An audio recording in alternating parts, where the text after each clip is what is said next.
Figure out how to put yourself in better favor with people with both long-term strategies and little tips and tricks in this week's book, No One Understands You and What to Do About It.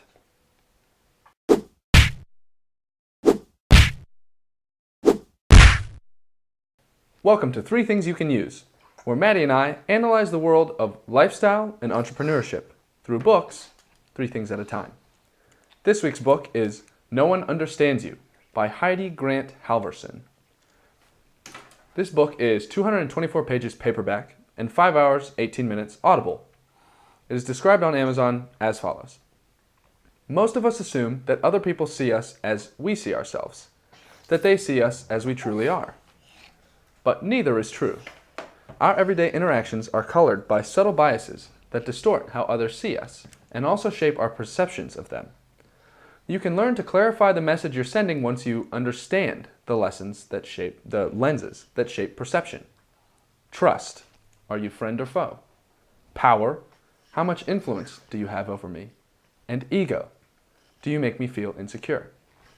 Based on decades of research in psychology and social science, Halvorson explains how these lenses affect our interactions and how to manage them.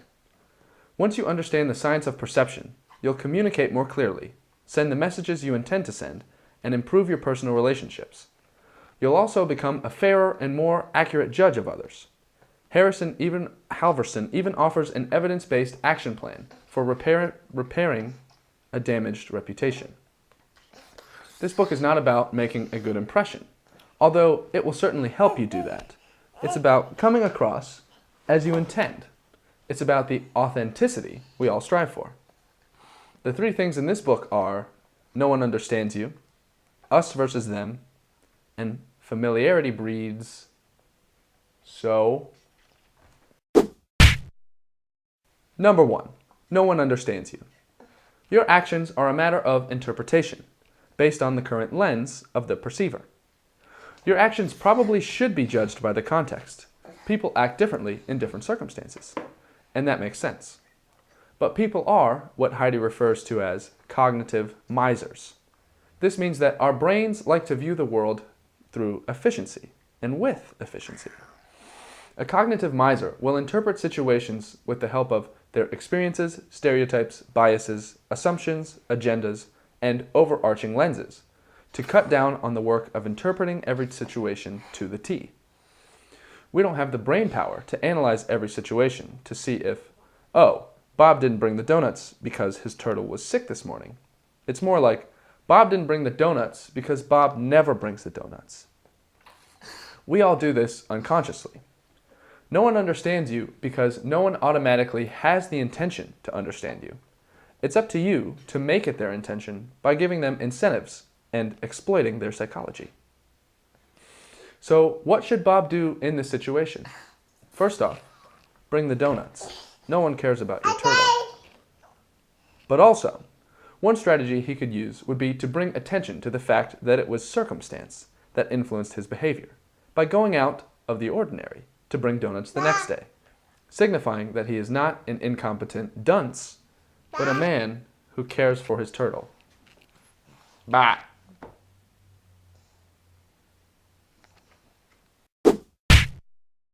Number 2, us versus them. Country patriots, football fans, mechanics, and single mothers. What do all of these have in common? These are all different groups to belong to. A group that you are in becomes a part of your identity. You associate very strongly with it, psychology says. When your group does bad, your identity takes a hit. And when your group does well, you have done well. But the other side of the coin is the opposing group. Anyone not on your team is on the opposing team. This is called in-group, out-group. It is very tribal and comes from a place down the evolutionary line. We gotta protect our tribe from other tribes, and this is ingrained in our unconscious mind's hardware. But the best part about in-group, out-group is that it can be completely trivial. Have you ever noticed that when someone in front of you is buying Charmin TP, while you are also buying Charmin TP, that you consider them more favorably than all of the other TP imbeciles? You know nothing about this person, but because they get the same TP as you, they are similar to you. they are in your group, so they are your friend. Take advantage of this psychological principle and find out things that you can associate with other people with, and make these connections apparent to them and instantly earn their favor. So if you want your boss to like you more, figure out their favorite football team. If they like to make model airplanes just like you, or if they strictly get Charmin TP, and subtly bring this up to them, and they will instantly value you more.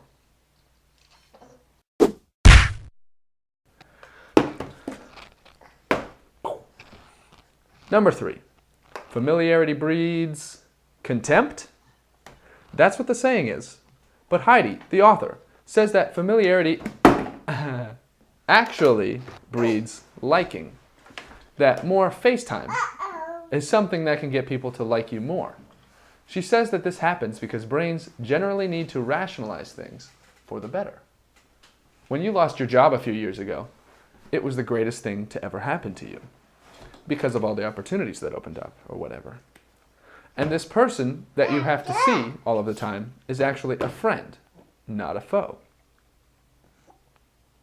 Take advantage of this principle if you upset someone with your behavior and if you want them to actually like you. Heidi suggests to take note of their schedule and make sure that they see you often enough for their unconscious to make the conclusion that they are stuck with you. Then they will generally have no choice but to smile at you and forgive you for losing their stapler. So, to recap, no one understands you because their brains are wired to formulate traits, not inspect contexts. Without an incentive to account for context, people will use biases and lenses and agendas to interpret situations.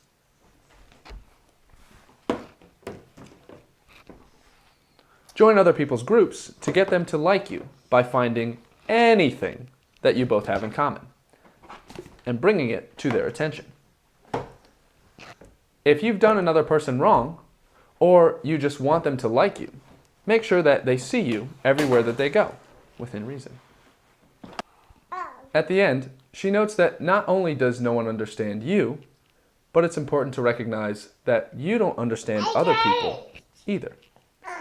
All of these psychological principles apply to you as well, and you have just as much responsibility to judge by context and not by trait. You and me, we all do. This book was pretty good, but I was expecting much different content. This book is about using other people's psychology to your advantage, which I don't really have a problem with, but that's not what the title says it is about. You're not going to use this book to better come across as yourself, as the title suggests. You will use this book to take advantage of the psychology of others in order to seem like a better person. But to buy a book with the title of How to Exploit the Psychology of Others to Make You Seem Like a Better Person would only make you look like a very motivated sociopath. So I guess I see why the distinction was made.